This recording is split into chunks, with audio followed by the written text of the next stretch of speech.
The search has resumed for that teenager who's thought to have drowned while competing in the Surf Lifesaving Championships on the Gold Coast. For more, reporter Tom Forbes joins us now from the Gold Coast. Tom, good morning to you. What's the latest there? Well, I can say that at 5 o'clock this morning, while the sun was still down, the helicopters were up searching the beach line. It's a few hours on now and there are more IFB craft in the water and jet skis. There's also a large number of lifesavers lining the beach. Now, I do understand that the family has come down to the beach this morning and is watching the search as it continues. Conditions are a little easier today. Yesterday's conditions were quite blown out in the afternoon with a strong onshore wind. But at this stage, we have no more information apart from the fact that the search has resumed. Tom, do we know the circumstances in which this boy went missing yesterday? We understand that he was involved in an under-15 board race when he went missing. It was a couple of hundred metres south of the main competition zone. This Australian titles involves 7,000 lifesavers, so they take up about a kilometre of beach here on the Gold Coast. So he was down in the southern end in the under-15 area when he went missing.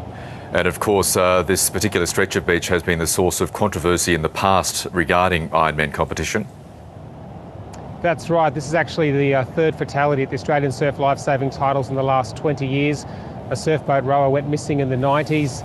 2 years ago, as we're all pretty well aware, Saxon Bird, the 19-year-old Ironman, was struck on the head while competing in an Ironman race. That was 2 years ago. Now, his death prompted a number of changes within the surf lifesaving as far as safety goes, and a number of those safety recommendations have been implemented here for this competition, but we still have a lifesaver missing. The Saxon Bird case, of course, has been put to Surf Lifesaving Australia officials yesterday and last night. How are they answering those claims that perhaps they could have even put tougher safety conditions in place? Well, it's a moving feast at the moment. Surf Lifesaving yesterday came out and said that all the safety precautions had been put in place. They've got a new safety committee which looks at ways of minimising the risk. But I guess it's evidence this morning that that isn't always the case, and you can't keep people protected all the time. But obviously, as the days go on from this latest incident, there'll be more questions and hard questions asked. And have we got any idea, for instance, Tom, as to how, say, strong the currents are this morning? Will that force authorities or prompt authorities to widen the search area?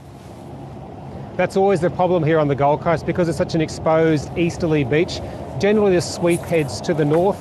Yesterday during the search, the Shallow Water Rescue Task Force was stringing itself out like a shark net from the beach to the back of the breakers. They had about 20 lifesavers in each one of those groups, and they were following the sweep northwards, duck diving and looking for the 15-year-old boy. Today the search will be widened. The helicopters have already this morning widened their search, heading further up and down the coast.